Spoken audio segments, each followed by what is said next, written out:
Why did Carrie Fisher find it hard to act against Peter Cushing? What giant prop from Star Wars is still in the Tunisian desert to this day? Did George Lucas believe that Star Wars was going to be a success at the box office? These questions and more answered on Back Look Cinema, the podcast. General Kenobi, years ago you served my father in the Clone Wars.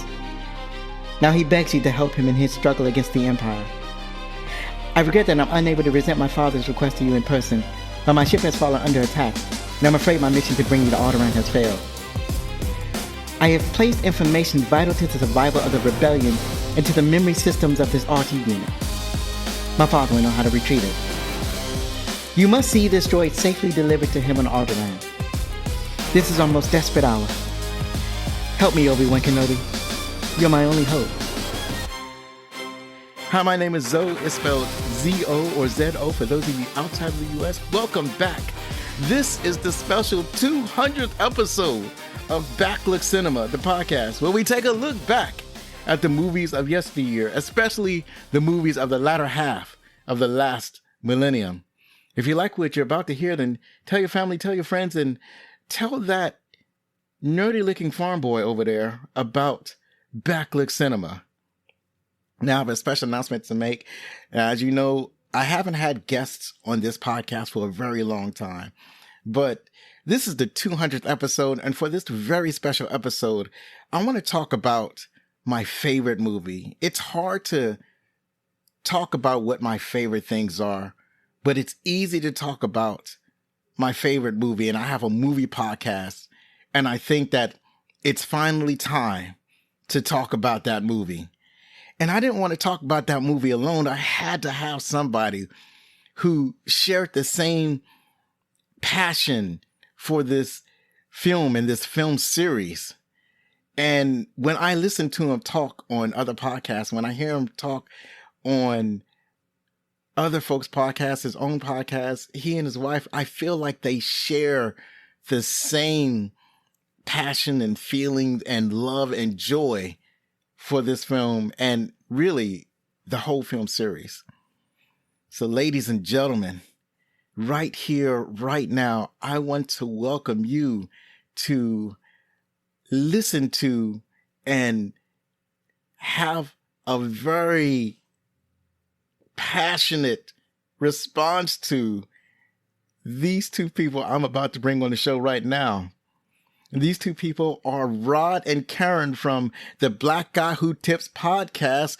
Thank you, Rod. Thank you, Karen, for showing up. How are you doing? We're doing good, baby. I'm good, man. I feel like, this is a momentous occasion.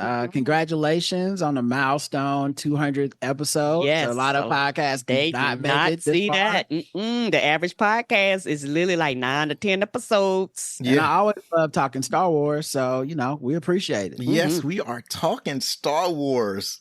And it's weird because I was sitting there thinking, I was like, wait a minute. I should talk about my favorite movie. It's high time that we get around because the whole theme of this podcast, especially when I first started, is I want to talk about my favorite movies. Originally, I was sharing my favorite movies with my son to see if he liked it or liked those movies. And of course he did, because he's my clone. So he's going to like a lot of the same things that I like. And it was a joy sharing the show with him. And then I basically sharing my favorite movies with the audience. And they're all good, but Star Trek Star Trek too, but Star Wars has a very special place in my heart. So I really wanted to get around to talking about that movie, and what better than on a 200th episode. Now, I don't know how you made it 200 episodes without covering your favorite movie. That's a feat in itself. Right? Yeah. I didn't want to blow my load too early. I mean, this 200 episodes later, this is borderline edging right here. Right. And there's so many great movies out there. I started with movies like Rambo First Blood Part 2, like RoboCop, like Starship Troopers, and a lot of these classic movies. But I wanted to be polished enough and find a way to talk about Star Wars. So, I feel like the previous episodes were practice that kind of led up to my ability to talk about Star Wars now and in an intelligent manner. And I think you had a lot to do with it, because I love the way you talk about Star Wars and you talk about in an intelligent and in a passionate manner. So what was your lead up to Star Wars? How did you come to know that movie? Well, for me, honestly, I was too young to remember going to the theater to see A New Hope. Like, I think it may even came out the year I was born or something. Yeah. So I saw it on like cable and reruns and VHS, stuff like that. And it was one of those movies that every single time it was on, you just end up staying and watching the whole damn thing. Even as a kid, it was very fascinating to me. Part of what was fascinating to me is that it was for kids, and I was a kid. And I think we've lost a lot of that over the years, where we've become adults that want this thing to be like always have been for adults, and we've kind of created a nostalgia that I think is does a disservice to what the movies actually are, and sometimes. Right. But it was a kid. And I think that it was for kids, and I think the other thing was, it was the first movie that I watched where they threw me in the middle of it, because I didn't know any of the backstory that, oh no, there's actually movies that came before this. George Lucas didn't get the movies. Like, if he would have had his druthers, he would have made the prequels first, and then we would have got these like 4 movies in. But there's something about throwing you into the middle of something with a bunch of lore that makes it feel so much more lived in. Mm-hmm. And that's what I think resonated. And I think that's why most of us find it so fascinating, is that it's a movie that makes you ask questions. You're like, well, why is this farm boy so special? And what is he even doing on this planet? And in some ways, I think for those who hate the prequels, which I don't hate the prequels, but for those who hate them, part of the reason I think they hate them is because they did answer those questions. It's like an unanswered question is almost better than an answered question for some people, because your imagination is limitless. Right. And when I tell you the answer, it's almost like, oh wait, that's it. He just so I think that might have hurt the films to some people, but yeah, this throwing us in the middle of it was perfect. And my dad is nerdy, but he's not a nerd like this. He's not a movie person. So it couldn't have been my parents that put me on the Star Wars. Like, they were not into this shit. So I think this was just one of the things that tickled my nerd heart and just became a staple of my nerddom. Right. And how about you, Carrie? For me, as an only child, I spent a lot of time by myself watching television. So, like Roger said, the ones before this, I was too young, when they first came out. Like Rod said, being born and all that type of stuff. And so for me, when they would come on, they would be so fascinating, because it's about a little kid. And guess what? I'm a kid at that time. And also, even though the main character is white, they were poor. Not trying to be funny. And I was like, oh, okay. I get being on like the wrong side of town type of thing. Tatooine is the wrong side of the galaxy. Yes, yeah. It's like a whole planet is the ghetto. Yeah, it's a ghetto planet. Yeah, It's crazy how much shit happens in Star Wars at that planet. The greeny green. Right. And so for me, just resonated with that, and I just like. It took me to another world outside of the world I was in. And so for like me, it was putting me in another world, putting me in another universe, taking me somewhere outside of the reality that I was in. And I enjoyed that a lot. I know a lot of people, read the comics and yada, yada, yada. None of that. All my introduction to it has been strictly through the movies, and that is probably one reason why I don't have all this hatred in my heart. I'm not trying to be funny, and all this anger and stuff about you took my toys, what you doing with my toys, and all this stuff. I don't have any of that because I was only introduced through the movies. Right. The funny thing about me is, like, when you're talking about all the extra material that's in comics and books and all that kind of stuff, although I appreciate that stories, I never really considered them as really part of Star Wars. Because I think part of that is because I'm also a fan of Star Trek, and with Star Trek it's just like they have a whole bunch of books and comics that are connected to Star Trek, but at the same time you can't take that as canon because there's so much, all of it is contradictory, and I think a lot of Star Wars is so much in contradictory.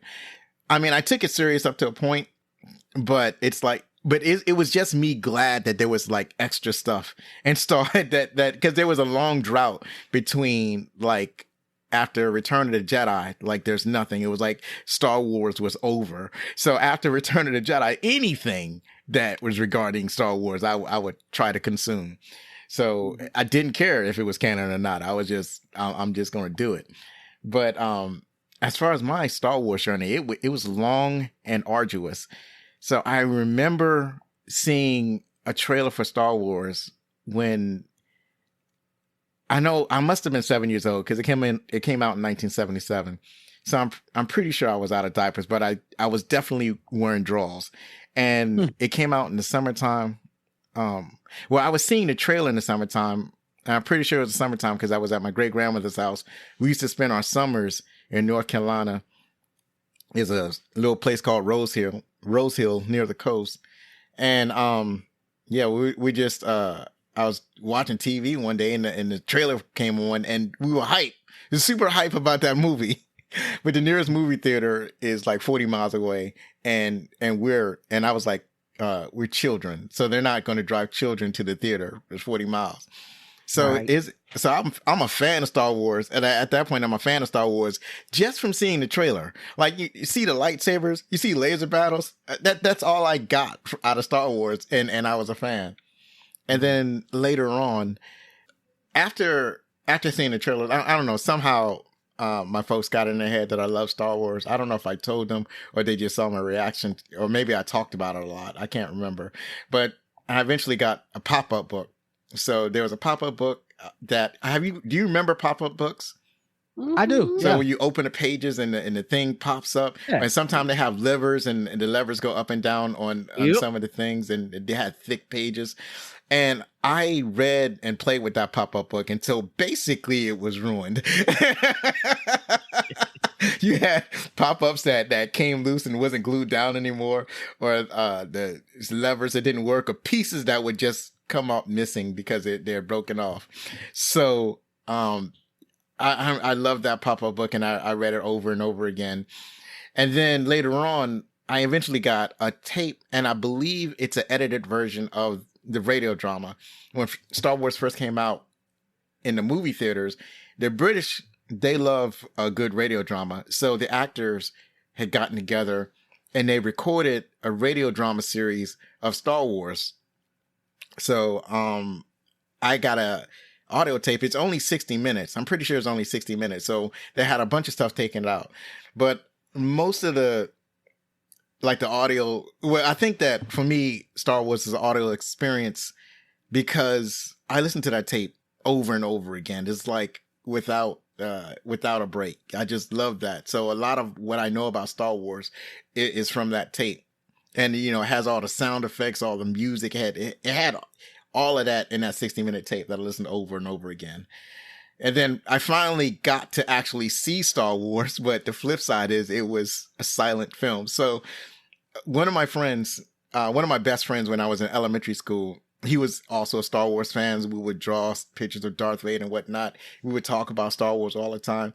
And for some reason, he had a reel-to-reel of an edited version of Star Wars, but it was a version that didn't have a soundtrack. So there was no audio whatsoever. So it was like watching a silent film, which was a weird experience, but I was just glad that I had the opportunity to see the movie. So for the first time, I watched Star Wars, no audio. and that was in elementary school because the classroom, it was an event in the classroom. And then I finally saw like the full version of the picture and the sound of Star Wars on television with commercials, because they finally put, I think in the 1980s, they had a special television event where they put Star Wars on television, and I finally got to see it. and that's my Star Wars journey. And eventually I saw it on VHS. So the first time I fully experienced Star Wars, and it never diminished. Like, it just kept getting better every time there was a new Star Wars experience. It's like, ooh, now I get to see the pictures. Ooh, now I get to see the show, even though it has commercials. And ooh, finally I get to see the VHS, where it still was mostly the original movie before before George Lucas added a bunch of stuff to it. When I went to go rewatch this movie, I wanted to watch the most original version. And years ago, I had downloaded I found a way, because you can't just download it, but I found a way to get what they call the despecialized version. I think it's called the despecialized version, or the despecialized edition. So I went through all of the work of downloading it, but now I can't find it. I don't know where that file is. Like, I got my music library. I got my entire music library on several devices, but I don't have one copy of the most original version of Star Wars. And I thought that on this rewatch, I would be annoyed by it. I would be annoyed by all of the newer stuff, because I remember being annoyed the first time I seen it. It's like, actually, most of the stuff I don't mind. The thing that I mind the most is them changing the Han Solo scene, Han Solo and Greedo. I didn't enjoy that. I did. Shot first, right? Y'all know this. Absolutely, absolutely. It's like, why are we changing Han Solo's character? Because it's so. I love the underhandedness of him reaching under the table and then shooting Guido. It's such a Western move, right? He's a rogue. He's a rogue, and it doesn't make sense of his character. Like, we don't need his character to have always been a good guy. Right. Part of his arc and what makes it so valuable is that meeting the resistance, he becomes a reluctant believer, and by the end, he's a good guy. Right. And it doesn't work the same to me if it starts off and he was always like a white hat. Right. I agree wholeheartedly. But it's just a small thing, like what you call it, like the Jabba the Hutt scene didn't bother me, because I knew that George Lucas had a passion for that scene being in the movie. And then what I learned later on, I was looking at a discussion online, and they were saying that because he always wanted Jabba the Hutt to be an alien, but he didn't have enough like money in the budget or the technology that he wanted to get it to work.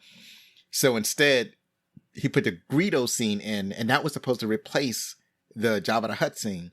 Because when you analyze both of the scenes, they're saying almost exactly the same thing. So I'm like, yeah, I get it. But anyways, I had a great time watching the movie again. It's such a thrill every single time. I don't get tired of it. I know it's for children, so I can be a child again. So, and I didn't get that it was for children until my father took us to see Return of the Jedi, and the Ewoks came in, and his comment was, "This is a damn puppet show." Because it's made for kids. Yeah, he was offended. So that's great. I can't wait to get into the meat and potatoes of this film. You want to talk about your show a little bit? Oh yeah, the Blackout Tips. You can find us everywhere you get podcasts. Search the Blackout Tips. Mm-hmm. Leave us. Also, if you want to get into our commentary around pop culture, movies, stuff like that, we have another feed called the Blackout Tips Spoiled Movie Reviews. Mm-hmm. So much like this, we talk about movies and stuff that we like, what's currently in the theater, stuff like that. So yeah, check us out everywhere. Search the Blackout Tips on all your social medias. We'll be popping up, and we appreciate you. Awesome. Now, let us talk a little bit about Star Wars, in case people didn't know. Let us get into the meat and potatoes. Now, who are these people that don't know? Right. But just born. Originally, this movie was called Star Wars, and then around Empire Strikes Back, that's when he started adding episode numbers. As you said, he wanted this movie to look like it's in the middle of a serial, because he grew up watching the movie serials where you had like maybe 30 minutes or 60 minutes of a story, and it was just a piece of a story. So he wanted to arrange it so that Star Wars looks like it's in the middle of a story. And that's why it's episode 4. He had a longer story. And then he cut out a piece of that story and made Star Wars episode 4, A New Hope. The Galactic Empire is tightening their control over the hundreds of worlds and untold trillions of peoples under its purview. The Imperial bureaucrats have determined that the most effective way to ensure this control is through fear, and to that end have constructed an enormous battle station with enough power to destroy whole planets. A resourceful and determined resistance group has stolen the plans to this Death Star to determine its vulnerabilities with the goals of destroying this lethal instrument and safeguarding the lives of civilians just trying to survive on cruel worlds. The plans are in transit to the hidden resistance base, and the rebellion is reliant on the courageous efforts of a greedy smuggler, a traitor to the imperial government, and an unlikely adventurer. A farm boy whose planet is at the far edge of the galaxy, who just wanted to go to Tashi Station to get some power converters. People yearning for the freedom from tyranny will soon regard this whiny teenager as their new hope. This movie was released May 25th, 1977, produced by Lucasfilm and 20th Century Fox. It grossed over $307 million in the US and Canada on a reported budget of $11 million. Now, I couldn't find if it was released internationally. It didn't seem like it. I went to Box Office Mojo and it didn't have international numbers for its original release. And I didn't want to have like the entire, like to date gross of the movie because it's been re-released multiple times. But looking at it, this was just its original release. And back then, movies stayed in theaters for a while. Like, particularly Star Wars, it stayed in theaters from when it was released until at least December. Mm-hmm. And it was worried about merchandising, but apparently the merchandising worked out because it was in theaters for so long. Now, if you translate $307 million from 1977 to today's dollars, accounting for inflation, that would be $1.6 billion. That is a phenomenal success. And the budget would have been $58 million. So you spend $58 million, you get back $1.6 billion. I think you do it pretty good. You do you did something right. Yeah, you said this is a children movie. Well, there's a lot of children in the world, and they want to see some lightsabers. A lot of people want to take their kids. You know, that's the thing about making family movies. Even though, you know, I think this is a more action-oriented type of family movie, but it's like, I still think because it's geared towards kids, that's your parents. Like your parent, who's gonna take a kid to the movie? That's no money they broke. That's at least one more ticket you're selling. Right. Parents coming, so like it's always smart to make these. Also, I feel like a lot of adults like this movie too. Like back in 1977. I saw those lines. It was ahead of its time, and there were a lot of adults and teenagers that went to go see it because it was Star Wars. Yeah.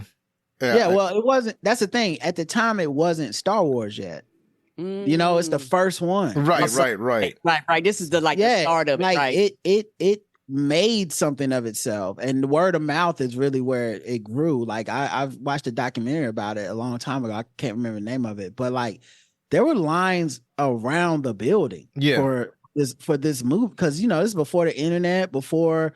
You know, so it had to be word of mouth. Yeah, I don't even know if they had movie phone at the time. The thing where you called them and they told you like this is when the showings are. Probably back then. So people was just popping up at the theater and just waiting to be like, okay, so when the next showing, I'm popping in.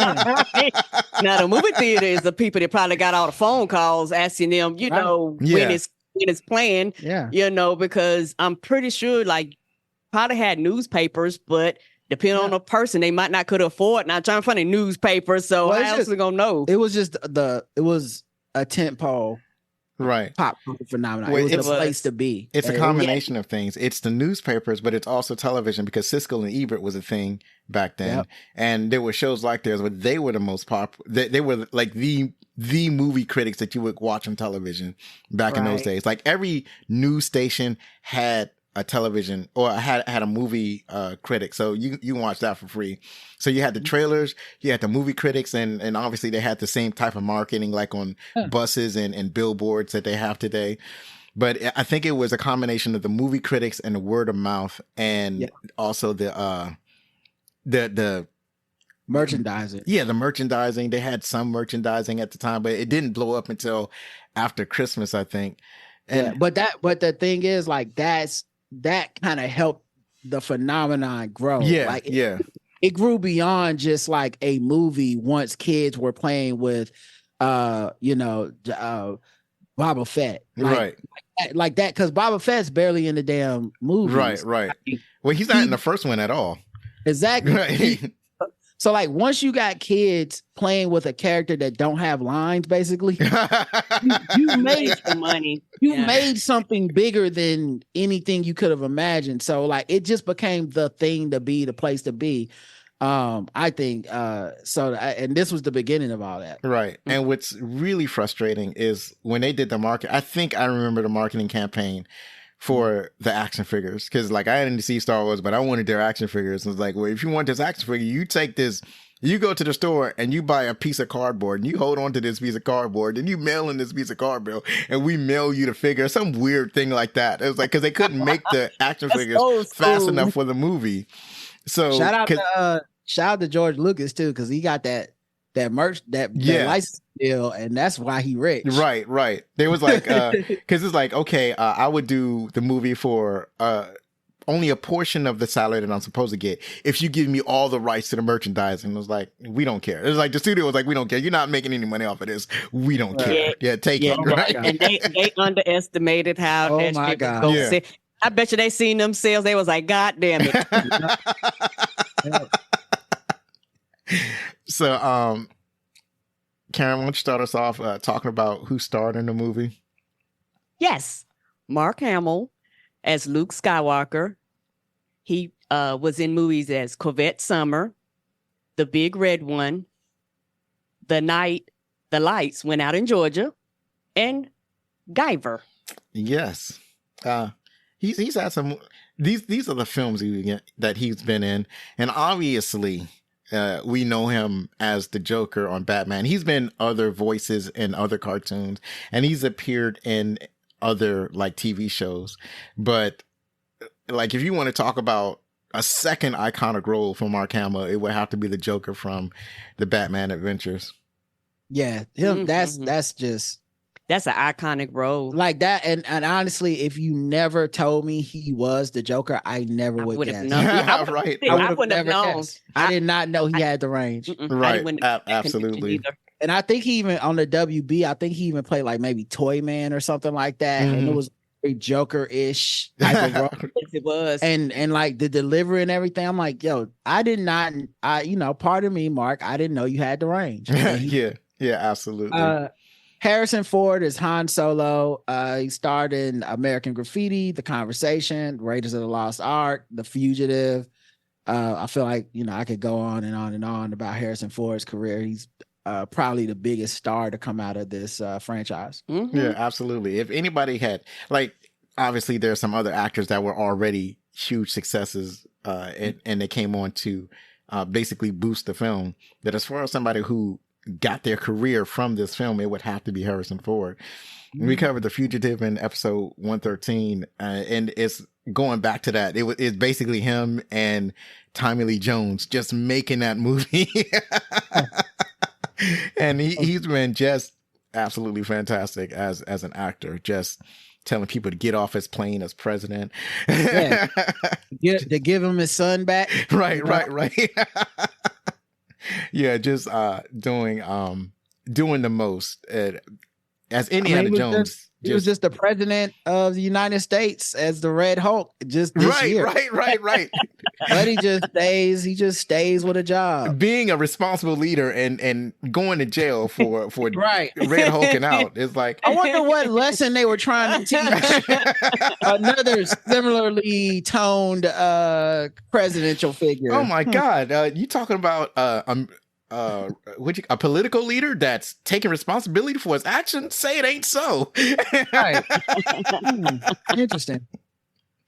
So we have Carrie Fisher as Princess Leia Organa, Senator of Alderaan. You may have also seen her in The Blues Brothers, The Burbs, or When Harry Met Sally.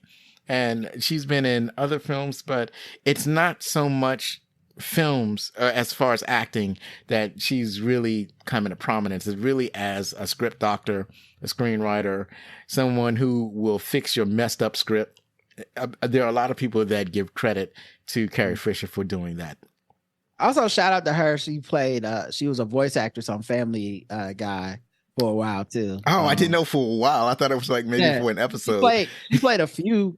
She played like Peter's boss, and she was in a few episodes. Yeah, harassed him. Yeah. Yes. I love Carrie Fisher, man. Rest in peace to a real one. Yeah. G. Alec Guinness as Obi-Wan Ben Kenobi. He played in The Bridge on the River of Kauai, if I'm pronouncing that right. Lawrence of Arabia and Oliver Twist, 1948, way for my time. I think way before all of our times. And this is one of the guys I mentioned who he was basically a star before Star Wars. They wanted to bring somebody on that has some gravity, and Alec Guinness definitely had that. And then he's done some comedies too. Like I was looking, when I was doing research, I was looking at some of his filmography to figure out like what's the big deal about Alec Guinness. It's like the only thing I knew about him was Lawrence to Arabia. I knew that he was in this movie, but I was like, oh, he's had, like, if you look at the ratings of his film, the scores, that you see on IMDb, it's like a lot of 7s and 8s, and so there are a lot of movies that he was in that had a lot of impact on people. So Alec Guinness is like, he didn't even like doing Star Wars. He's like, oh, this movie's going to fail, but you know, I need some money, so I'm just going ahead and do this. And then Peter Cushing, who played Governor / Grand Moff Wilhelm Tarkin. He starred in The Horror of Dracula, Curse of Frankenstein, The Hound of Baskervilles. What a lot of people don't know is to get him to be in this series, George Lucas told him it was called The Star of Wars, and so that's why he did it. But turns out it was they made that part up. That's crazy. I'm joking, but oh, you're joking? Yeah. You got me. Horror of Dracula, Curse of Frankenstein. The Star of Wars. You got me. You got me good. He's like, I only do films that got right. As you can tell by this list, he was really into the horror genre. He's got a lot more horror movies under his belt, and I didn't realize Tarkin's a scary figure. Like Tarkin feels like a character in a horror movie. Yeah, but usually in a horror movie, he was the good guy. Yeah, he was the one killing Dracula. He wasn't like, I want to be. When am I gonna get a turn? Right. The bad guy role is fun. Give me that.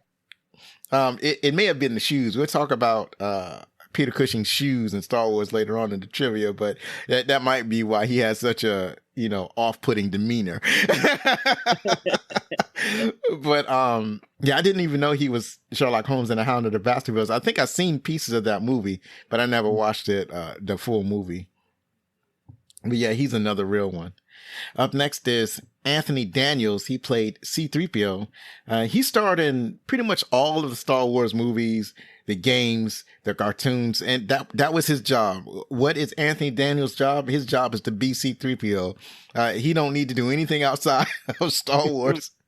Apparently, because looking at his IMDb, I mean, he's done some voices for other cartoons, but it's mostly C-3PO. Anytime somebody needs a C-3PO, he's right there. So that's his thing. And then after him is Kenny Baker. Famously, apparently did not get along. They're best friends on screen as characters, but not really getting along in real life.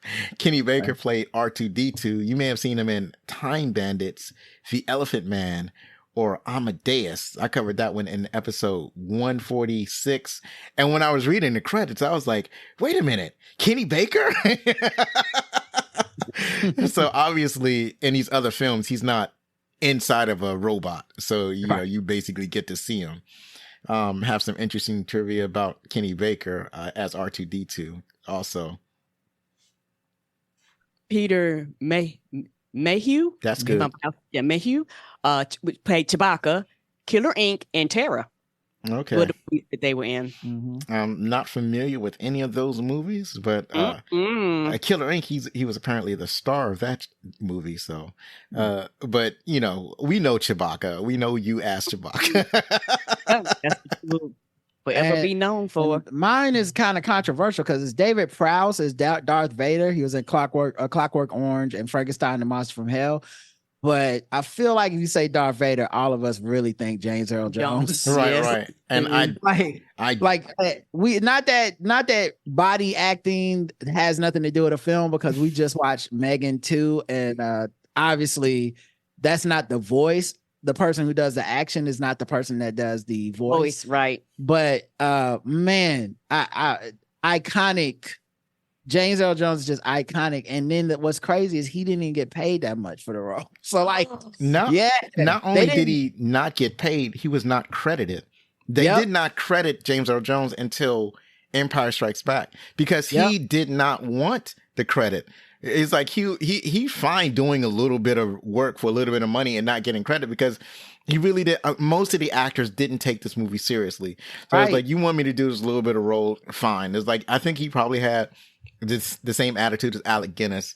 Nobody really took this movie seriously. I mean, they took it seriously in the sense that they did their best work that they could. Right. But it's like they didn't expect this movie to take off. Once you make $300 million, I need my name in the credits. Ain't that the truth? People didn't know who I am. Because that voice was what, like, I just imagine another world where Darth Vader has another voice, and it just doesn't work. It don't hit the doesn't. No. And actually, if you watch some of the behind the scene footage of David Prowse doing Darth Vader, because he spoke his lines so that the other actors would have something to act against, right? When doing the scene, and it's not right. It's like it's this weird Cockney English accent that he has, and it's like, and David Prowse, he was acting his ass off, but it was like, it's not the same. And the thing about Darth Vader, that deepness, that richness of that voice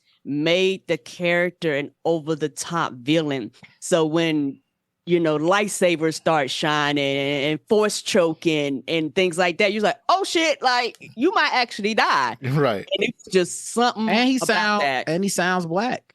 Yes, and he sounds. I know a lot of people, they try to act like that's not a thing, but it is a thing. It is. And I know for me as a black kid, I was always looking for representation where there was none.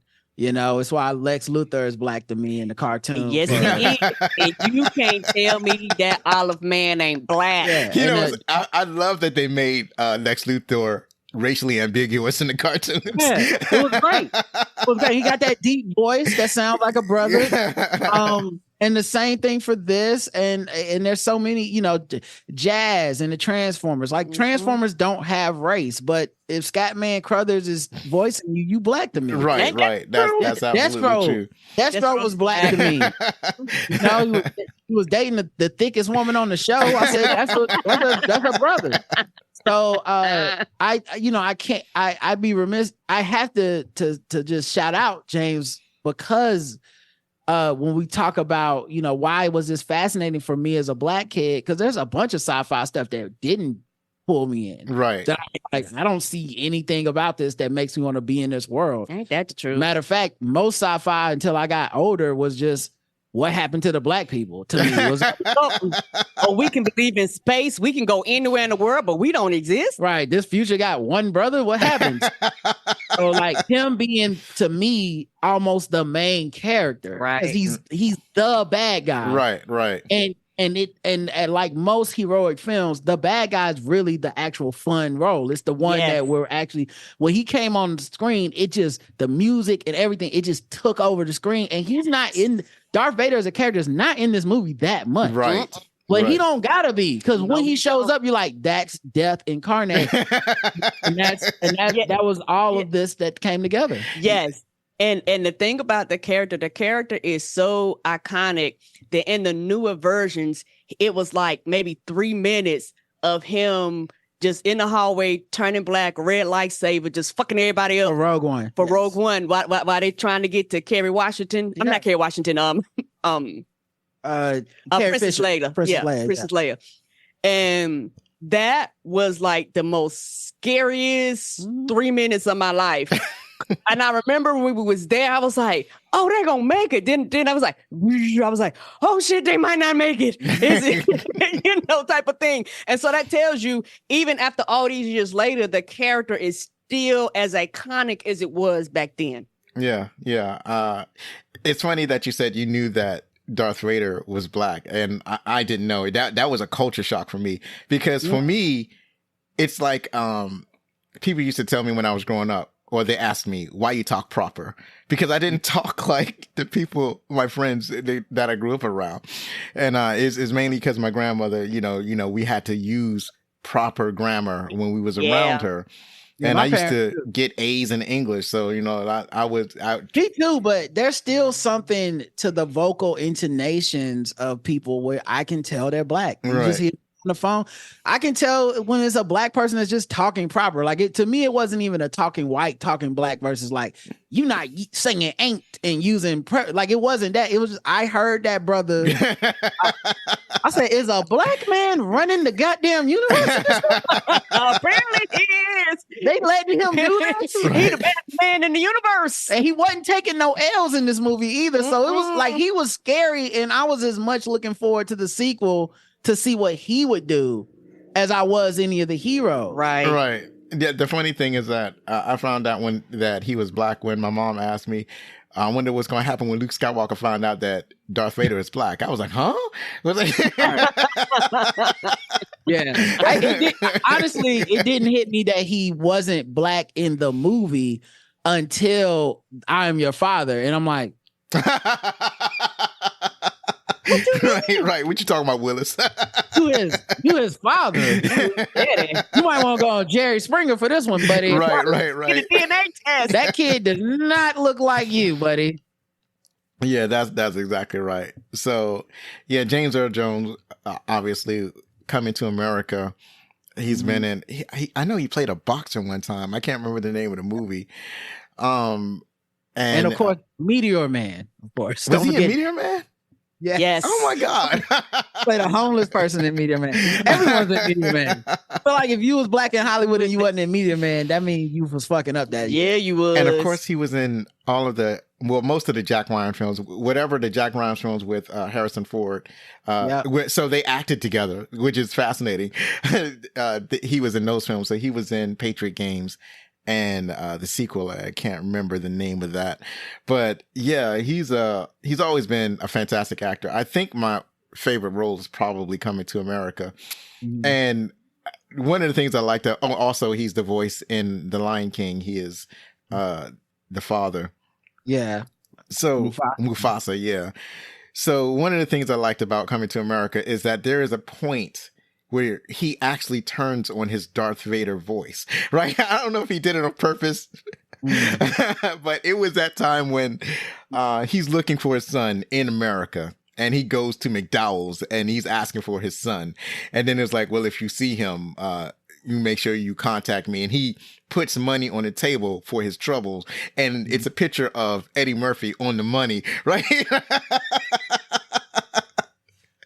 So yeah, he when I say he got his own money, right. I love that movie. He got his own money. He got his own money. I love that. I even love Coming to America too, even though I know it's a weaker showing, but it's still good. It's still good, yeah.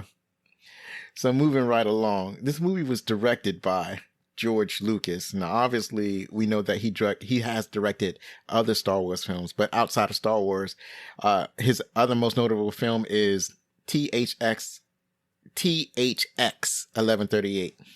and there's also American Graffiti. Both of these films are well regarded. I've not seen any of these movies, but I hear they're good. They got to be for my time. Yeah. Okay, that makes sense. I was like, I've never heard. I don't of remember. my life. I've never seen those either. Well, THX, that was based off a student film that he did. I think both of these films starred Robert Duvall, and I don't know, something about robots. I couldn't tell you what it's about. I'm about to say, sound like a Gundam. Well, actually, THX is the name of the movie project, and then later on, he developed a sound system that he wanted theaters to play Return of the Jedi, and that's where the THX system comes from. That's where the THX gets its name from that movie. Wow. And then American Graffiti, that was the film that he did directly before Star Wars. That starred Harrison Ford and I want to say Richie Cunningham. His name is not Richie Cunningham, but that's what Eddie Murphy calls him. Ron Howard. It starred Ron Howard also. I think that was his movie. And apparently that was real good. It's like a teenage drama, growing up in 50s America or something like that. And like I said, maybe I should check that out to see if there's any value to his directing, because I never regarded George Lucas as a good director. But I like his ideas. Also, tell us about the writer. It was written by George Lucas. Whoa, what a coincidence. Directed and written by written Willow, Radioland Murders, and Raiders of the Lost Ark. Yeah. Another thing is that I thought that he wrote Red Tails or that he directed Red Tails, but as it turns out, he produced that movie, but he didn't actually write the story. He had the idea for the story, and then he got somebody to write the story for him. So I was like, oh, because it feels like a movie that was directed by George Lucas, but apparently it was not. He's an ally, man. He's a vanilla king, bro. Yeah, definitely. He's definitely George Lucas slander shall stand in front of me, because that once he did Red Tails, I said that dude is down for the cause. Yeah, absolutely. I mean, and what was crazy is that he didn't star in it, he didn't direct it, and I don't think he wrote it, and yet I saw him doing the interview circuit to promote the movie. Yes, that was the thing. That's why I thought he directed it, because I always saw him up front promoting the movie. I'm thinking maybe he backseat directed it, and that might be it. Because I don't know. It feels like a movie directed by George Lucas. What's crazy is, like, in the interview, he won me over because I was like, man, this movie looks terrible. I don't want to see Neo in no plane. And then he was doing that. He said, I think it was Jon Stewart on the Daily Show asked him, like, why did you do it? And he said, because it's important that little black kids have people to look up to. And I was like, oh yeah, that's hardcore. I'll see you in the theater. Like, I don't expect this stuff to be good, but I will absolutely give you my money, because right. That out of rich white men do not say things like that. Right. And here's the thing about it. When I was looking up Red Tails for this movie, I saw that Michael B. Jordan was in it, Neo was in it, and somebody else was in it. I was like, wait a minute, maybe I should go watch this movie again, because I don't think I was into Michael. Yeah, I don't think I was into Michael B. Jordan at the time, because it had to have been before I saw The Wire, before I even really became aware of him. So I feel like, man, I got to go back and check that out. He had a cast. Terrence Howard, Nate Parker, David Oyelowo, Bryan Cranston, Cuba Gooding Jr., Neo, of course, Michael B. Jordan. Yeah, bro. This, He had a cast. Yeah. It didn't work, but man, it's not for lack of trying. Right. And for the time, it was a who's who. Like when it came out, right? Boy, now it's a who's who. That's true. Right. Because a lot of these were not as well known at the time. Right. And they really blew up. So the composer is, of course, the GOAT, John Williams, who's done Lincoln, Warhorse, The Adventures of Tintin, Munich, and Memoirs of a Geisha. I mean, the man, he's a legend. Yeah, absolute legend. I didn't want to put all of the movies. Hive is listening, and they like, really, the GOAT? Yes, the GOAT. Yeah. Is the GOAT. Yeah, I know he liked marches, but his marches are fire. Like ain't it though? He energized a damn march. Right, you know right. what? You know why marches are a cliche? Because they work. Right. I think my two favorite marches are Superman from the Superman movie and the Imperial March. The Imperial March is that grabs your soul. And then For me, it's Duel of the Fates. I was about to say, I don't think that's a march, but at the same time, I was about to mention that. But that's his, like, to me, Duel of the Fates is so good. Honest to God, I like that movie because Duel of the Yeah. Here's what I don't bang with Phantom Menace as as like a property or whatever. Like it's cool or whatever. Like when they hit that Duel of the Fates and Darth Maul lights up both lightsabers and he's about to fight Qui-Gon and that motherfucking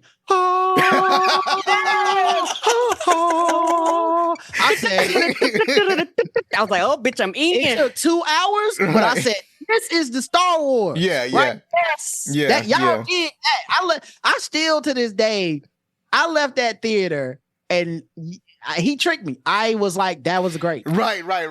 He did trick me. I said, that's a great movie. And then once I got and talked to other people and back, it was message boards for me back then, not social media. That and everybody was roasting. And I'm like, but did y'all not see the dude? Did that beat not hit y'all? What are y'all talking about? Right. But yeah. I remember seeing that and being slightly disappointed on the overall film. That was definitely one of my favorite parts. I was about to say that he really outdid himself when he did Duel of the Fates. Like he said, I got something for your ass. It was like he good. He good. He understands what music does for a movie. That's how I Yes, know. it does. That's why I know he the GOAT, because nobody else has ever saved a movie with a soundtrack for me. Right. Where I right. like, I don't think this is a good movie. Right. And I was like, oh, but that song, actually this is a good movie. Right. That has never happened to me except one time with Phantom Menace. And I mean, I still can't undo it. Like I still have fond memories of Phantom Menace while also rationally being like, this decision was weird. This was stupid. This don't make no sense. And yet, yeah, he definitely will save a film. Oh. So, actually, I want to tell a story about the first time I remember he saved the film. It was Jaws. So he turned in the theme to George Lucas. George Lucas says, "Okay, so not George Lucas. I'm sorry. It was Steven Spielberg." And Steven Spielberg was like, "Okay, so where's the real theme?" Because he wasn't feeling it. But then it's like when he played it against the soundtrack and I think he understood what John Williams was doing, and that his soundtrack does so much work for that movie that I don't think that movie would work without the music. So I think it would not. yeah. the tension is not there without that music. No, he's You know how to evoke emotions. yes. Right. GOAT. Absolutely. He's really a dude that studied music theory and mastered it. So that's it for the opening credits. I don't have that much announcements, just the regular announcements. If you want to check out the t-shirts and cups and mugs and whatnot, you can go to backlookcinema.com/shop. And also I have finally got the eBay shop up, Bazaar de Alonso. So I'm selling all of my knickknacks. Go over there and get them. So now that we have talked about the opening credits, let's move over to our favorite parts. I've been trying to gather the themes of this movie. And I know what one of the things that George Lucas wanted to do. George Lucas wanted to convey the Vietnam War. And to him, that's what this movie was about, where the empire is the United States and the rebellion are the people in Vietnam. So that was the idea for this movie. It was his way of protesting the Vietnam War. But for me, because it's mainly a hero's journey, that's the structure that this takes. It feels like that it's talking about a person living up to his potential, or being more than people think that you can be. This is about growing. This is about becoming yourself or becoming what you believe that you can be.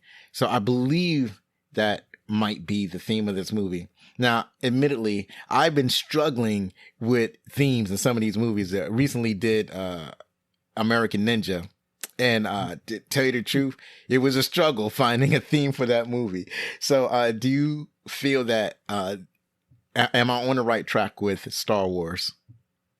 I think partially. I think what really actually makes this film good to like what made it separate itself from every other film at the time is Carrie Fisher as Princess Leia and the way she's written. Yes, she's not a damsel in distress. They didn't fridge her. She's the real, true, competent protagonist of this film. Because Han Solo doesn't really have a heart of gold, and it's not until she kind of, meets him, judges him to be unworthy, essentially.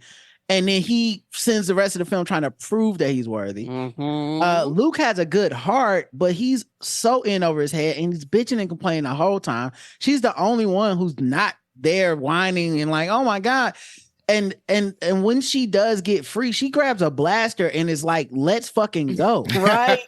So like whenever I rewatch this film, she always sticks out to me. I don't know how George Lucas did that, like figured that out or whatever, and maybe it's just a stroke of luck because I think subsequently he has Leia like in a gold bikini, tied to a fat monster. Jabba the Hutt. So like, well, she still ends up being fierce, but like in that first film, there's no inklings of that. Like, there's that kiss with her and Luke, which felt like they were making it up as they went along. Like George went, yes. Oh wait, no, actually that doesn't make. If I could, like, he edited Han and Han shooting first, but he should have edited that kiss out.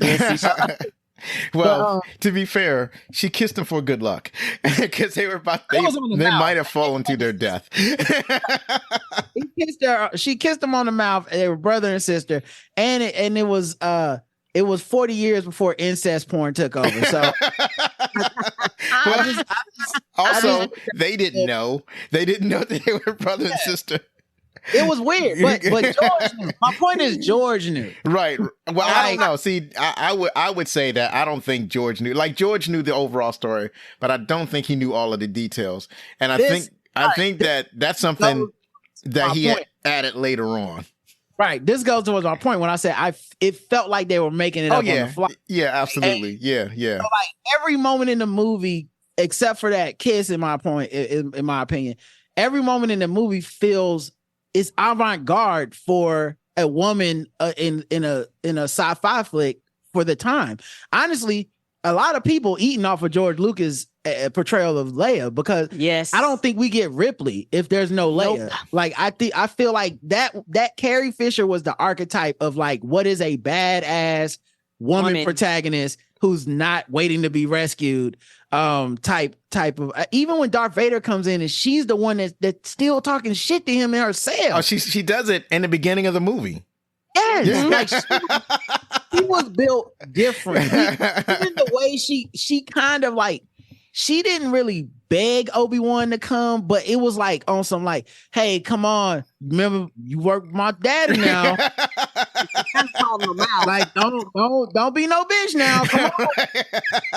So like I think of all the things that work in this film the most, every single time I watch it, I am taken aback by the fact that this is 1977 and a character was written this way in a film with men and action, and she still is the one that I'm like, if there's no her, this film just don't hit the same. So I think that's my favorite thing. Yeah, I agree. I'm glad you said all that because that is one of the things that I have always believed. Well, not even always. I think it took maybe a couple of rewatches. I've seen this movie dozens of times. So, after 3 rewatches, I'm realizing that I guess because, I'm raised by my mother, so I expect women to act that way. I expect women to take charge. I expect women to have control. So it was no big deal to me. But then later on, after watching more movies and rewatching this one, I realized, oh, she really is taking command, right? And to be fair to George Lucas, it meant something when she was the one that kills Jabba the Hutt when she chokes him out. Right. She Like, liberated herself, basically. Yeah, every other director, I feel, especially men, would have had some form of like the hero rescues her, kisses her on the mouth, you're saved, baby, let's go make babies and leave. And Leia never felt like that. And they kept that through line the entire time, even before she passed. But like even the later portrayals of her and Han's relationship, it was always a bit prickly, and she was like in command. It's like, anyway, I love that. And I think that worked the most, and that's what separates this movie the most for me. But I mean, honestly, there's so many things that work. Obviously, Han Solo as a rogue played so well. I remember that feeling of, is he? Is he gonna help? Like, that, like when he was packing up to leave, I was like, yeah. And then Leia's like, good riddance, get the hell out of here. And I'm like, damn. Right. Yeah, just so much stuff that worked for me in this film. Right. Even Chewbacca questioning him. He's like, I know what I'm doing. Yeah, even stuff like Chewbacca, like the characters that don't speak English or any language really. Chewbacca, R2D2, who's apparently foul-mouthed, and everyone foul-mouthness. It's like, oh, R2, don't say that. Right. And of course, we talked about Darth Vader already, but obviously he really just, this film just is cooking with gas from just the time you hit play, and it really feels like a perfect film. Like I said, and because it's only in hindsight that you go, oh, that kiss is a little weird, but that's in hindsight, meaning right. I'm watching the film, I wasn't thinking that kiss is weird. I was thinking like, right. Oh wow, she don't play. She kissed him. Control. I think actually, it's more weird in Empire Strikes Back, because in Empire Strikes Back, he knew that they were brother and sister, and somewhere along that time, like during production, he knew that they were brother and sister. And she kissed him at the beginning of Empire Strikes Back, and she kissed him on the lips, because she's trying to make Han jealous, right? So I was like, I don't know about this one, George, but hey, it was a different time, guys. I think he really trying to emphasize that they don't know that they are brother and sister. So yeah, he took it a little over the top. You know what I'm saying? I mean, I've read stories of people that got married that later find out that they're siblings. Yeah. So I guess it could have been worse, is what you're saying. Yeah, it could have been worse. It could have been that she fully got into Luke Skywalker over Han Solo. Well, this is a promotion for a fandom reunion, so you know who your fandom members are. Right. Another thing too was the technology of the time, because obviously we can all look back now and be like, man, these special effects ain't hitting like what. It don't matter. At the time, it was cutting edge, especially the lightsabers. Yes. Yeah. The lightsabers were 100% the toy every kid wanted. And just, I mean, to this day, you can't really make a real lightsaber because it's fucking light, So and they were fascinating to me. And when the toys and the lightsabers were dope, because when you actually go look at the fight choreography in these is pretty basic. Right. Especially with you got Alec Guinness. He's an old man, so he's not going to be flipping and shit. Like the big fight and killing Obi-Wan was such a dope move too, and just the way he like force ghosted him his own self. Right. As once again, it's fascinating. It's like as a kid, it's a magic trick. I'm like, yo, he killed him, but did he kill him? Right. It like disappeared. Right. And then like I said, those fights were not like choreographed. Like this was not like Asian like sword fighting shit. It was just like swing. The sound that was making was so dope. And killing Obi-Wan in this film hit so hard to me, because I'm like, he the only one that knew what he was doing. Yeah. Then bam, Princess Leia is the real one who knows what she's doing. Like from that point on, she's like, I got this. Y'all dummies, listen to me. Get us through this. And they did. And like I said, I could go forever. I know I'm monologuing. The final thing, and I'll pass it to whoever else. But the fucking Death Star destruction scene is an iconic, like, use the Force, and with like Obi-Wan comes back, his voice is guiding this man. and we know this is impossible because they just had the whole like scene. What most people don't realize about Star Wars movies is that Star Wars movies are heist movies. All of them. They're all heist movies that seem like sci-fi action movies, but all of them are at their core like, what if we took a ragtag bunch of specialists and they had an impossible mission that they could not pull off unless everything went perfect? And that's all the Star Wars movie. Rogue One is a heist movie. Yes, it is. This is a heist movie with the like, what are we gonna do with these plans? We got a one-shot chance, and boom, they pull off the heist, blow up the Death Star, and then get a parade after. So, like I said, I could keep going, but those all work for me. Right, absolutely. Karen, what were some of your favorite parts about this movie? Well, Roger covered the bulk of them. Sorry, Oh, I know I took. Well, you have particular favorite parts, right? So,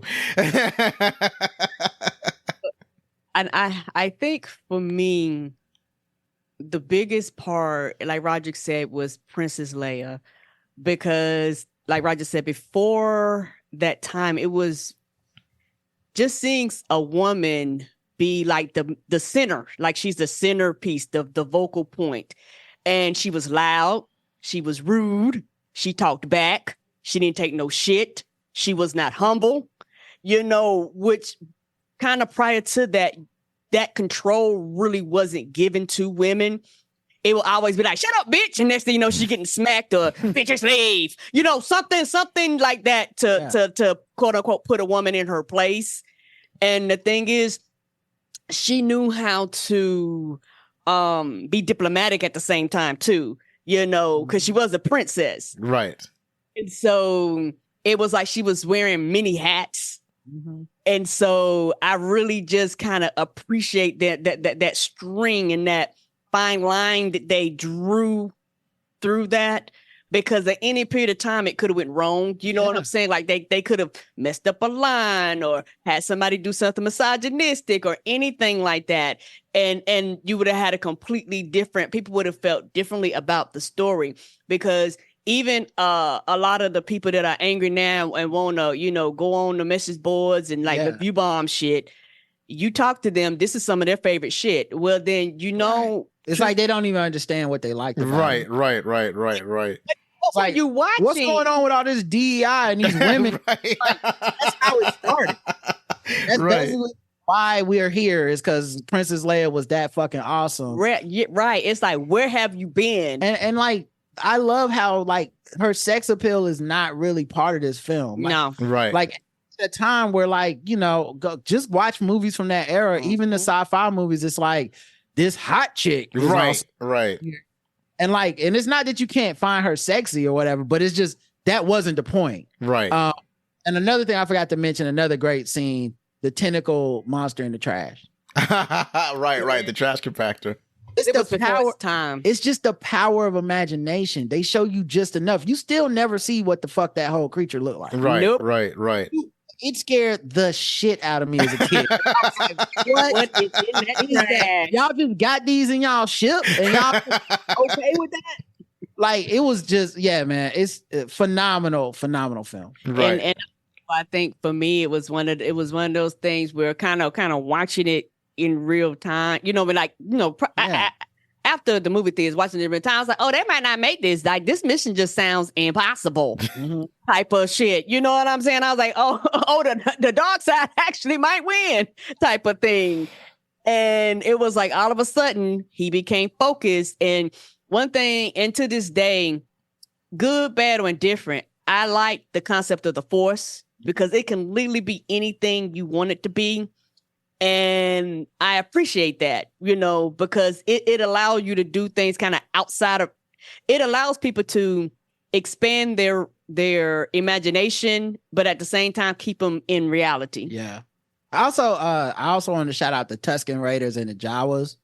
Cause like there's so much of this film that happens before any of the space battle shit. Yes. Like Tatooine already seemed dangerous. Yeah. Like I'm like, damn, is this farm boy gonna make it off the planet? Like when are we haven't got to the stars or the wars yet, and Buddy done got like knocked out and kidnapped. Ben basically drives into there to save him, and also the technology of the time, like I said, the special effects, those cars without wheels flying through the desert. Yeah. It's just like it was capturing the imagination in a way where I'm like, I haven't seen anything like this. So all that stuff worked, man. Right. I want to say that I love all the characters, but I think I identify, at least especially when I was growing up, and probably still to some extent, I identify most with Luke Skywalker, I guess, as the author intended. And that's because I felt like I was living Luke's life, like being a young man, being trapped by your parents, that sort of thing. Like you want to do certain things, but you can't do stuff until your chores is done. It's like I as a kid, I identified so strongly with that. And then people get on like Mark Hamill, the way he says that he wants to go to Tashi Station, the way he whines and whatnot. I'm like, and people get on, I was like, but what, you ain't never whined? You ain't never been a white 19-year-old that whined to your parents? Come on now, be real. I'm like 53 years old. I'm probably still whining about stuff. It really hits home that he's a kid, but I think that's one of the great choices in the film is that they do not star him as the hero. Right.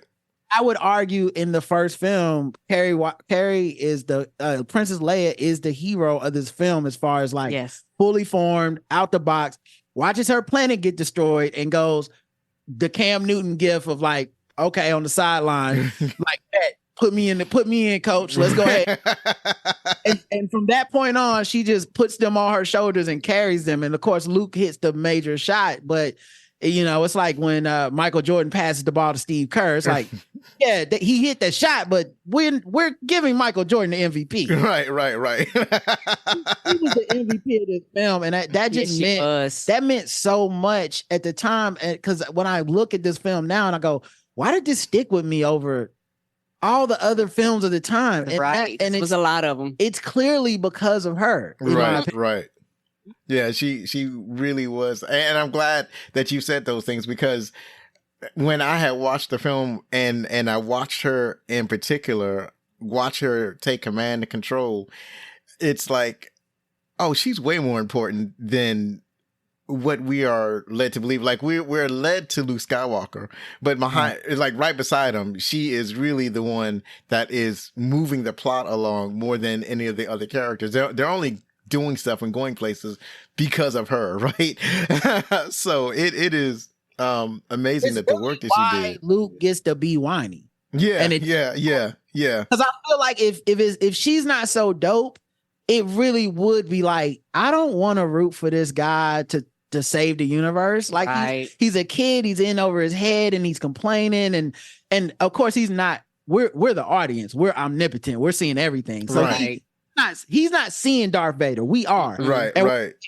Buddy, you can't beat him complaining about, power converters. But once you throw the group together, and she's battering his back, I'm like, I believe in him because I believe in her and him the same way I believe Steve Kerr was gonna hit that 3. Because I was like, if Princess Leia passed him the rock, he gonna score into the game. And so and of course the brilliance is it gives Luke a place to go as a character. Right.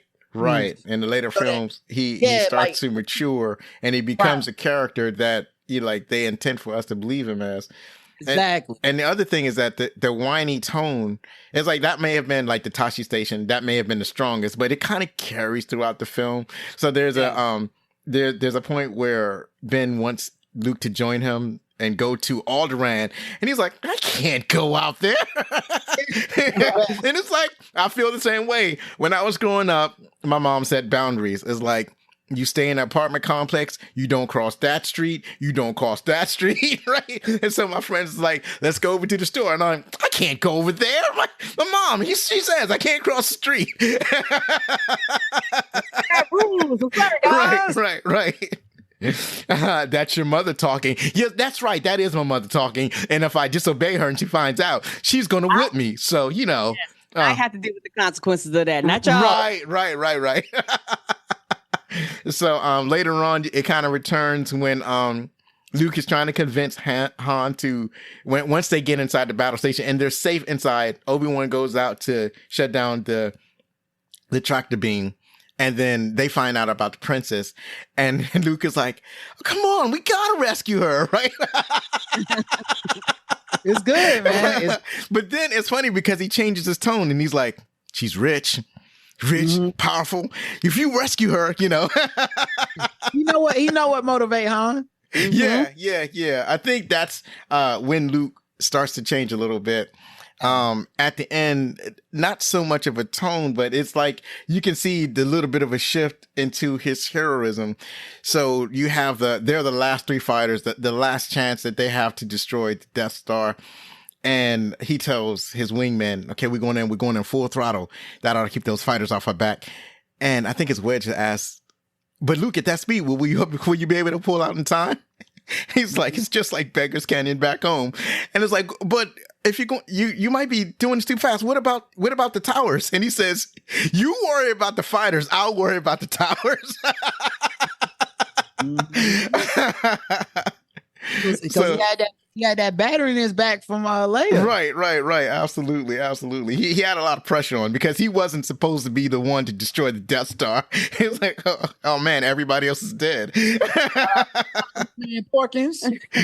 Right. Man, shout out to Porkins. We got to pour one out for Porkins.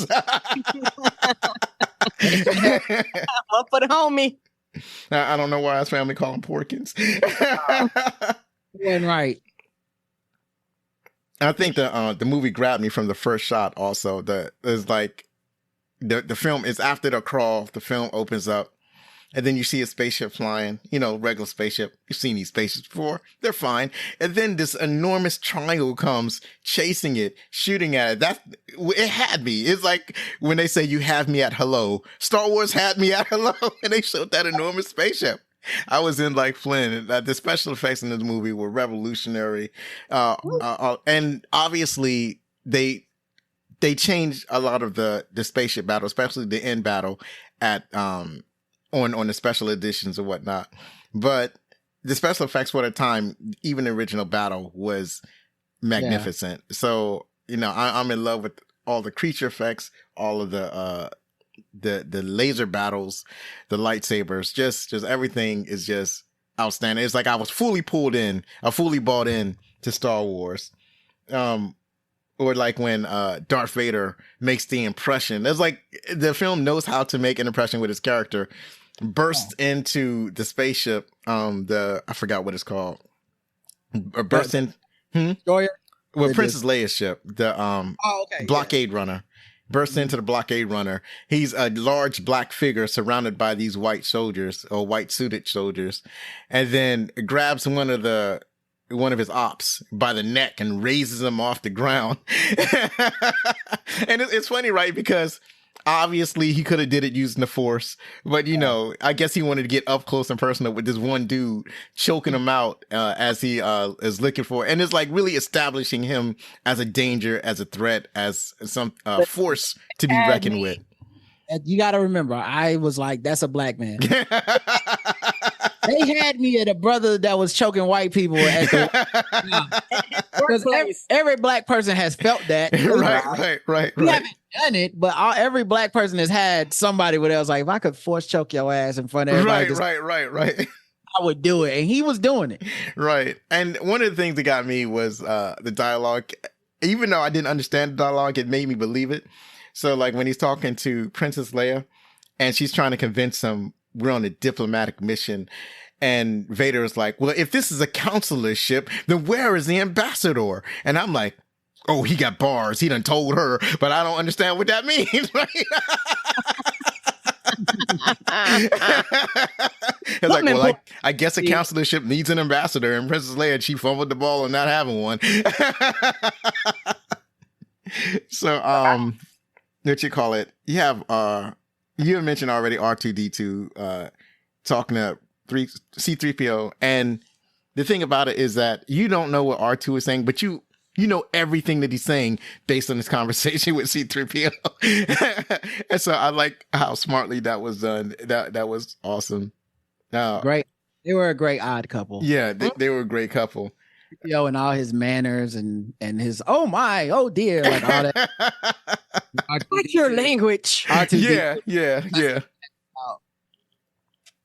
Another one of my favorite scenes, obviously, is the officer meeting. When you have all the officers talking about how great the Death Star is and the great things they're going to do with it, and Tarkin comes in and he's talking about that now the Imperial Senate has been dissolved and all this kind of stuff, and they really start big talking to Battle Station Invaders like he's not having it. It's like the ability to destroy a planet is insignificant compared to the power of the Force. And then dudes start talking shit about the Force? Oh, nah. Vader not having that. He's not having that. And the way it's portrayed is like Buddy just starts choking. Yeah. Like, it's not like it wasn't like he thought he could keep talking. He was like, yeah, because like I was saying, the Force ain't shit. Oh God! Right. I apologize. I'm sorry. I thought this was some bullshit. Yeah. Tarkin had to tell him to let go. Vader, release him, because Right, you gonna kill him? Come on now. Don't make me tell your boss. Right. You can't be killing the help. I also want to go back to earlier in the film. There's and this has only happened on this recent rewatch, where I feel like Obi-Wan had Willy Wonka energy. And so this is when Luke kind of puts together that whoever killed the Jawas are going to go after his family. So he runs to his land speeder and starts to take off. And behind, you can hear Obi-Wan says, "Wait, Luke, it's too dangerous." But when I watched it this time, it was like a Willy Wonka. "No, wait, it's too dangerous." Almost like he wanted Luke to see that devastation and destruction. Yeah. Like, finally, this boy about to get on his hero journey. Right. Now. He can see I wasn't on no bullshit. Right. Also, the cantina scene, that's a key scene. It's been duplicated and imitated and parodied throughout media for a long time. I love that scene.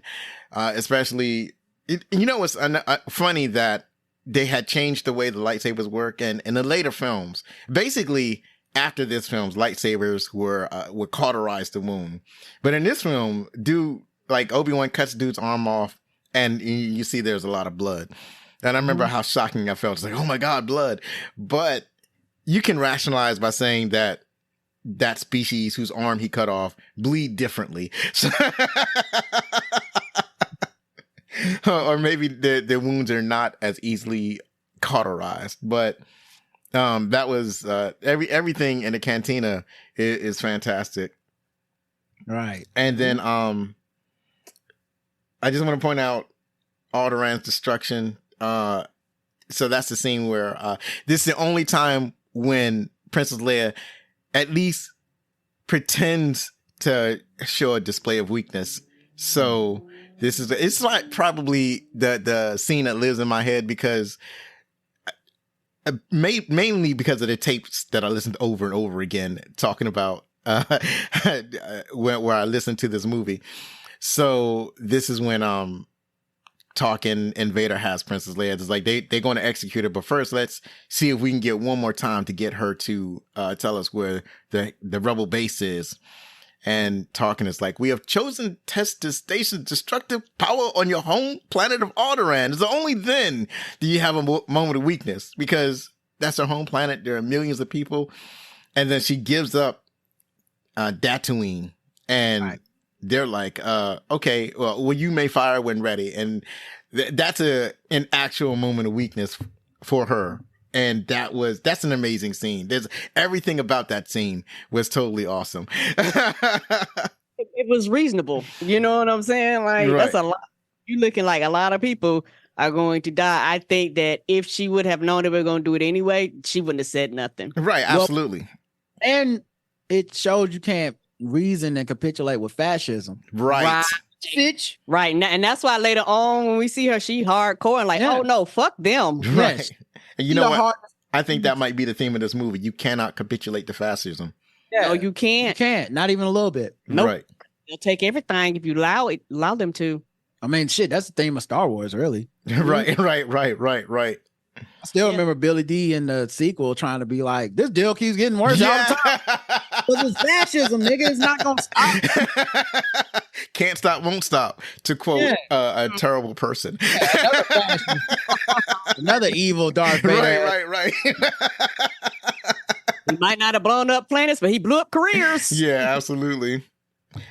So the last thing I want to mention is the salt in the Death Star is one of my favorite things about the movie. I think this is the best thing that they had changed in the special edition, because if I were to say that I didn't want to watch the special edition, I would say, except for the battle at the end. The battle at the end is magical. It looks fantastic. The effects are obviously modern, right? Modern compared to what was going on in 1977.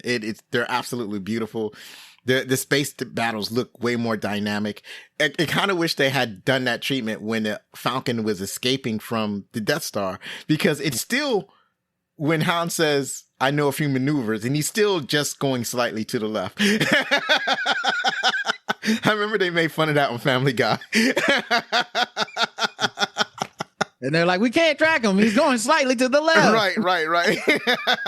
That reminds me too, because we brought up the cantina scene, and I have to shout out the theme song of the cantina. Right. It's a bop. It's a bop. And like when like a buddy gets his arm cut off or whatever, and then they go back to playing. Yeah, Right. they go I was back. like, okay. Right. Pull out the saxes. He was like, I don't like the look of you or some shit. And he was like, and my friend didn't like you either. Right. And it's like, zoom, just like, Yeah, they were like, guess the party gonna keep going. Right. I guess they were. Well, I guess that's over. this is really a wretched hive of scum and villainy. Right. Absolutely. Like, It was just a Tuesday. y'all saw somebody get de-armified, and y'all was like, all right, so what they got to do with finishing the song? Right. We still got to set the. We got paid. We got paid by the hour, and no. Right. Yeah, we got to set the finish. We don't want our paycheck to be short because y'all put the arm off. All right. So, you know what? There was one more thing that I wanted to do. On your show, you have a segment called Talking Politics Until You Get Mad. And I love that subject. One of the things that I love about that segment on your show is that I feel like when you're announcing the segment, you're already mad. Where you just I hate that segment, really but I feel like it's our duty to do it, and people need to hear it, and hopefully somebody. And hearing that you enjoyed it is actually really cool and good for me, because there's days where I'm like, does anybody even want to hear this shit at this point? We're all just getting angry together, trying to diffuse it a few minutes later, and it's good to know that some people look forward to it.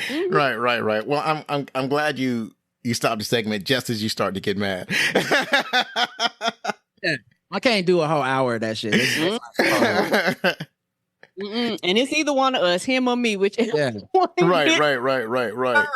Don't matter which one. It could be one story, it could be 3 stories, it could be 5 stories. Right. So I want to do a segment on this show called "Doing Politics Till We Get Mad," the Galactic Empire edition. So I want to start off by saying I don't understand how we could just allow the Empire or the Emperor to just dissolve the Imperial Senate. I don't understand that. Like, those are our representatives. I voted them in. I voted for Princess Leia of Alderaan. How they just going to dissolve the Imperial Senate? That ain't right. This is fascism. They're taking away our votes. I don't like that. Taking away our votes.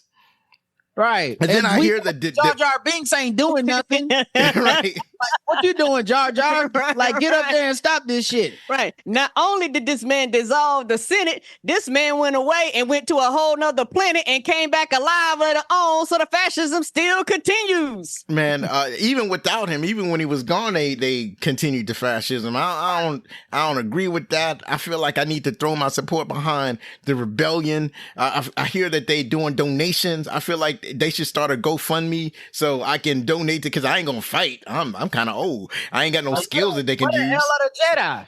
Yeah, where are the Jedi? When y'all was helping the Empire, y'all was everywhere. Well, y'all was rolling deep for the Empire. I mean, I know y'all lost a few people in Order 66, but what you got to do with anything? Right. I really don't appreciate them building a battle station that I hear can destroy a whole planet. Y'all hear what happened to Alderaan? That's my home world. If I was there, I would be cosmic dust. I don't even, how are we just letting this happen? Man, we need to rise up. I think that the people on the left need to rise up against the Empire. I don't understand that. Jedi, do something. Who approved all these clones? right. Who's What's all these clothes? budget? Like, you got money for clones, but you don't got money to feed people on Tatooine? Make it make sense. Man, they just looking out for these corporations. These corporations building these big, giant spaceships with all these turbo lasers. They got all of this money for suits, and it's just the manufacturers of these stormtroopers. They can't shoot. They're making all these guns. They can't shoot. I was standing right in front of one of them. He couldn't shoot me because they can't aim. That one of them. Somebody said they couldn't see out the helmet. So I don't know what they're doing with that money. I think that the CEOs of those corporations are pocketing the money. Look, I'm mad right now. Let's just move on. That's honestly how I feel too. I agree with you. I'm glad you did this segment. I feel like we need to get into the corporate malfeasance that's clearly happening because stormtrooper armor doesn't even work. Right. Why are you getting? You have a helmet on and pads, and yet you get concussions from getting knocked out. What is happening? Where's the money going? I'm glad you covered it. Thank you. Yeah. I feel better now. So now that we have covered our favorite parts, let's go on to the top 10 trivia.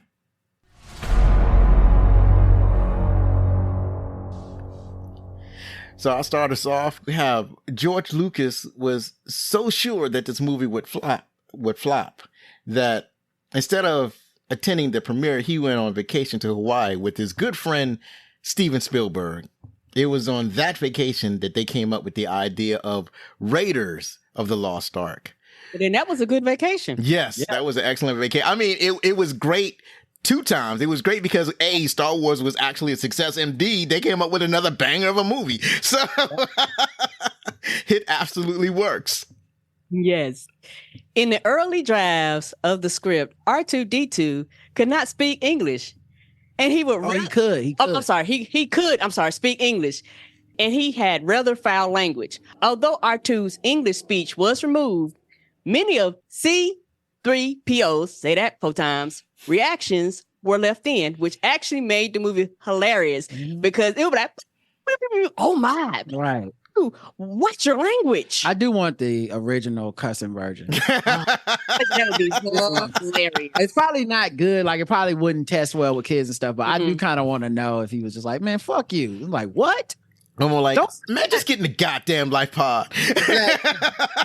Like when the Jawas was taking them, I know he was talking real spicy and right. Like, oh no, pardon my friend. He doesn't mean go fuck yourselves. That's not what's happening. I know that's what you heard, but that's not what he said. When 20th Century Fox attempted to distribute this movie in the US, fewer than 40 theaters agreed to show it. As a solution, Fox threatened that any cinema that refused to show this movie would not be given the rights to screen the potential blockbuster The Other Side of Midnight, which ended up grossing less than 10% of what this movie did.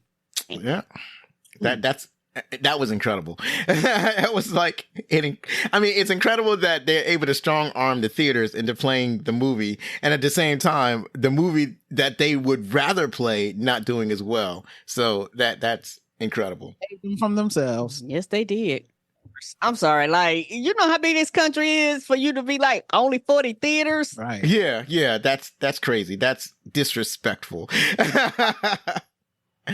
Harrison Ford didn't learn his lines for the intercom conversation in the cell block so that it would sound spontaneous. I like when actors do tricks like that. Hilarious. Oh, man. And me as a writer, I feel bad for the writer. They had that writer write something, and then Buddy was like, nah, I got it. And then it was better. It's like, man, fuck my job. What am I doing? Aaron, your turn. Sorry. No problem. Stunt doubles were not used in the scene where Luke and Leia swung to safety. Wow. Carrie Fisher and Mark Hamill performed the stunt shooting it in only one take. Even better. Wow. Yeah. That would not happen today. That's definitely one of my favorite scenes. That's one of the money shots of the movie. And I just like how all of that, because I remember feeling real tension when they're stuck on a bridge. Leia's like, how do we extend the bridge? He said, I think I just blasted it. And then you can see the stormtroopers coming from below, and then stormtroopers shooting them from above. And then them trying to shoot the stormtroopers, and like actually Leia is the one shooting back at the stormtrooper. Luke is fumbling around with his utility belt, getting a grappling hook. I mean, I love that scene. And then, they're able to swing to safety. That's a beautiful moment. James Earl Jones and David Prowse, who played the voice and body of Darth Vader respectively, didn't meet until 2012, 35 years after the film's release. Wow. Do you know that David Prowse kind of had an attitude about them not using his voice, right? I'm sure he did. Because when he did Star Wars, the first movie, he was acting his ass off because he believed that they would be using his voice. And then he found out that they replaced it with James Earl Jones because they had no intention of using his voice. Like, they only got him for his body. So when Empire Strikes Back came around, he was phoning it in as much as possible. It was like really not doing his best performance in Empire Strikes Back. You know what? You're welcome, buddy. James Earl Jones saved you. There's no Empire Strikes Back if you're doing that voice. Right. Absolutely. It would have been the failure that everybody thought it was without James Earl Jones. And James is so good that I couldn't even tell you phoned in. Until this moment, I have never known that you phoned that in because I was like, this nigga still scary as hell. Yeah, right. There is only one brief head to foot shot of Peter Cushing in the movie, and it's where Tarkin is stood still in a wide shot just before he meets Leia. So I'm about to get into why he's probably has an attitude while he's acting, right? while he's the scary dude that we know him to be. This is because he found his boots that came with his costume extremely uncomfortable to wear because they were too small for his feet.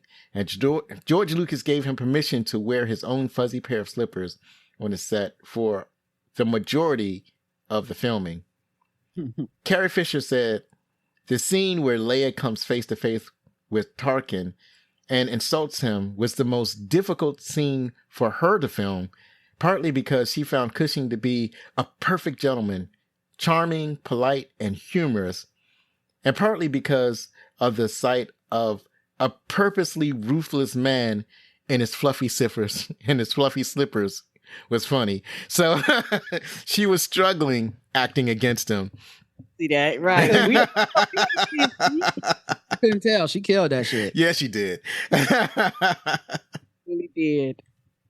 The actors found George Lucas to be very uncommunicative towards them, with his only directions generally being either faster or more intense. At one point, when he temporarily lost his voice, the crew provided him with a board with just those two phrases written on them. Oh my goodness. That makes sense though, because part of the thing that's dope about Star Wars, especially when you watch it now, is you realize how fast they're delivering lines. Yeah. Lines are fast. Like even the whiny shit, you know. I gotta tell you like boom, boom, boom, and it gives a pace to the film. So yeah, he's like, move it. You gotta go. Come on now, y'all slowing the pace down. Clearly, he did not think this was gonna be like the thing that ended up being Precious. But that's why it ended up working. I feel like if he thought this movie was gonna be what it turned out to be, he probably ruins the movie. I think so too. You know, because like we are making cinema. This is art, but yada yada yada, man. Let's get this shit done. Let's get out of here, and then bam, hit. Yeah. And we know that because we saw the prequels. Right. Well, the actors were particularly Harrison Ford was frustrated with the lack of communication, with the only direction being faster and more intense. That was a frustration for him. I get it, but I'm saying, like, thank God. Right. Because like we saw what it is when he knew what he was cooking. Right. And we were like, fuck is this? No. Be faster, more intense. Remember that shit. Move it along. What Yeah. are you doing? We should have been fighting Darth Maul in like the second act. Right. Yeah. Anyway, Kenny Baker has said that often when the cast and crew broke for lunch, they would forget he was in R2-D2 outfit and leave him behind. Damn. That's kind of messed up. That's just good acting. You a good ass actor, bro. They thought you was that robot. They really believe that you was an inanimate object. Right. You can move yourself. And that's like the 80s, like that's the 70s technology. So you know it wasn't all like just open it. He needed a person to take his ass out.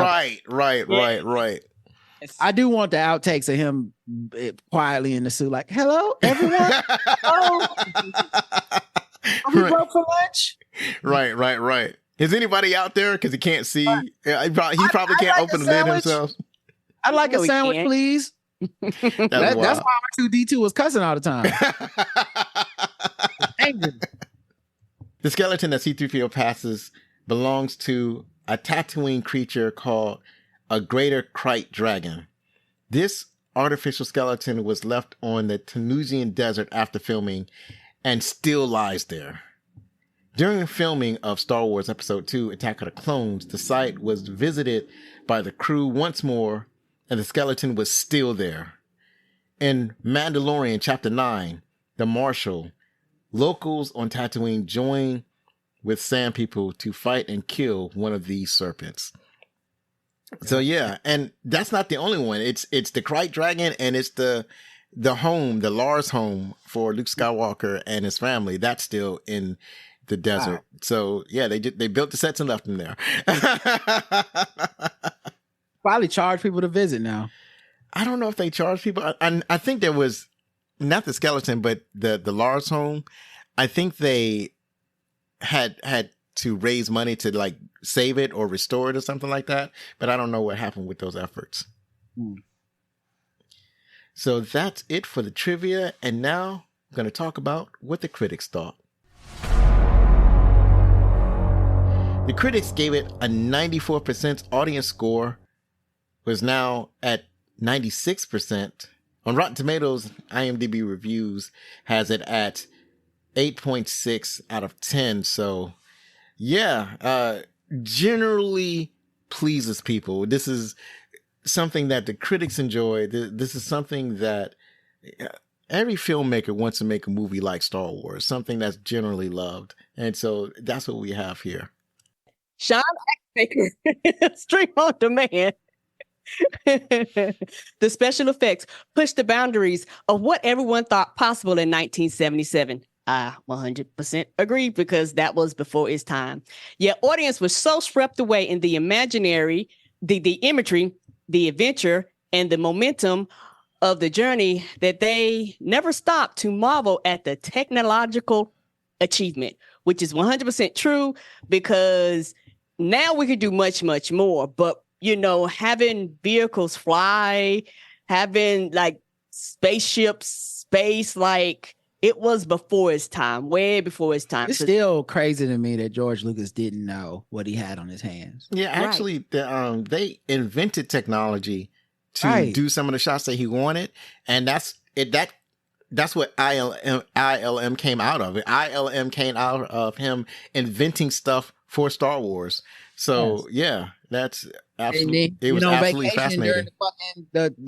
During the premiere, he's on vacation, like, because he's like, that was some bullshit. I'm like, he changed filmmaking. Right. He changed filming. He opened up a side business. He was doing the thing. Lucas Arts, ILM, like to this day, THX, like this man just keeps creating shit and being like, I don't know, it's mid to me. Right. Russell Davies from The Observer, UK. I'd better leave the subject to the millions of children who will shortly be experts on it. This is a pre-sold success, but also for my taste, a pre-digested one. I mean, I guess I can see how people would feel that way. I'm also, you know, how we look at Star Wars and we say it's perfectly paced. It really moves right along. I remember listening to a podcast a while ago where it was these two women. They were very young. I think they were in their 20s. I think they're both comedians, or one is a comedic writer. and you probably know them. I forgot what the names are, but you probably know them. But they watched Star Wars for the first time, and they found it to be slow and dull. And I was like, I can't imagine somebody watching Star Wars being slow. But at the same time, I do understand that in the 1970s, films were different. It was like it's a lot slower paced than they are now. So I think that's what's going on with how they're imagining the film. Also, like, it was for kids. Like, I think that's one of the biggest problems they've had to deal with is, like, Russell Davies to me is spot on for being like, I'm an adult. This ain't really for me. Right. Really gonna be up to the kids, and we are those kids. Right, absolutely. We're grown now, but he's right. We found all the expertise that he said we would find. Right. You know, and so I'm not mad at that man at all.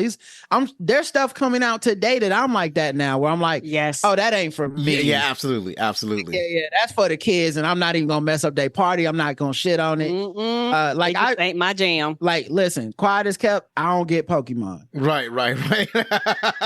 Missed out on it. I don't know why I missed out on it. It just happened to be not for me at the time, or maybe I was 1 year too old. I don't know, but I've never said anything bad about the people that love Pokemon. But if you had to ask me, like, Rod, what's your opinion? I'd be like, it's repetitive. The motherfucking toys are just selling themselves. They can only say their own name. It's pretty. But, like, you know, I get it. That's why I wouldn't watch Pokemon today and then give people my opinion, just because I know their fans will probably get mad. Or the flip side, when like, one of my favorite. It's not my favorite movie. One of the movies I loved, I'll put it that way. One of the movies I love was Thor: Love and Thunder. Now, I know there are a lot of people that hate on this movie. They don't like it for various reasons, but I like it for all the reasons that they hate it. They're like, well, I hate the goats. I was like, well, the goats are my favorite part of the movie. Like, you don't need to argue it. Like, that's why I respect his review.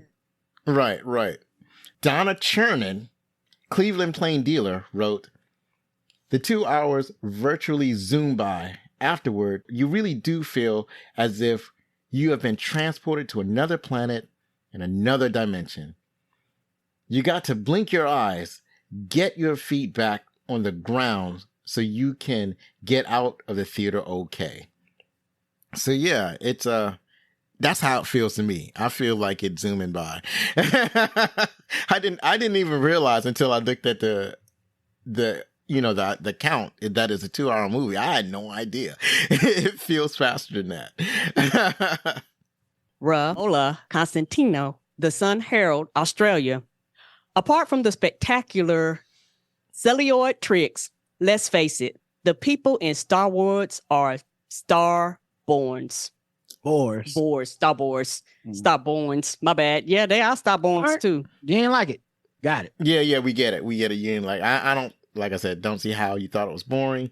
But but also this is an adult like well, it's just proof that everybody don't like everything, and it's fine. Yeah, that's true. No matter what it is people hate everything. It's fine.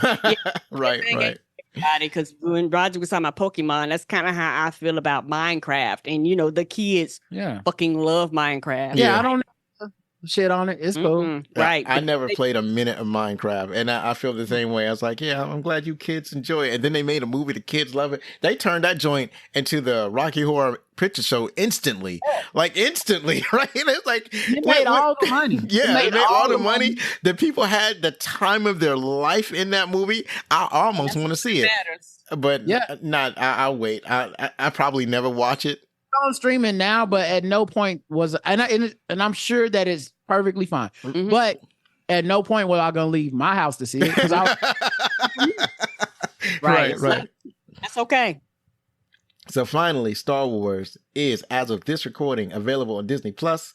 My next episode is to be determined. You can follow us on Blue Sky, Threads, TikTok, Instagram, and sometimes Twitter.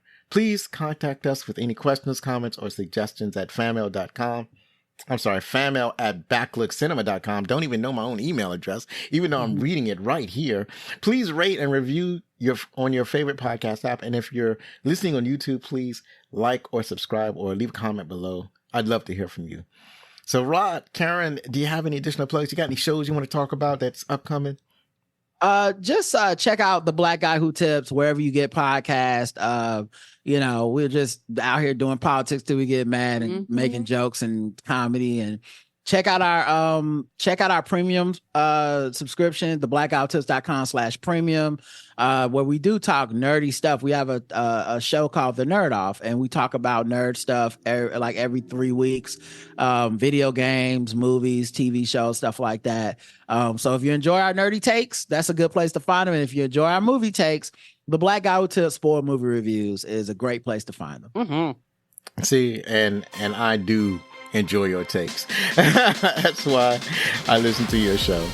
I've been Zoe Richards. Oh, well, before I go and do my exo, I do want to say that one last time, if you like this show, please help us grow by spreading the word about Backlook Cinema, the podcast. Believe me, it matters. I know that you've enjoyed our guests, Rod and Karen, so please check out The Black Guy Who Tips. Now, I've been Zoe Richardson. Be safe, share a movie from yesteryear with your family, hug your loved ones, and if you're going to be anything, be outstanding.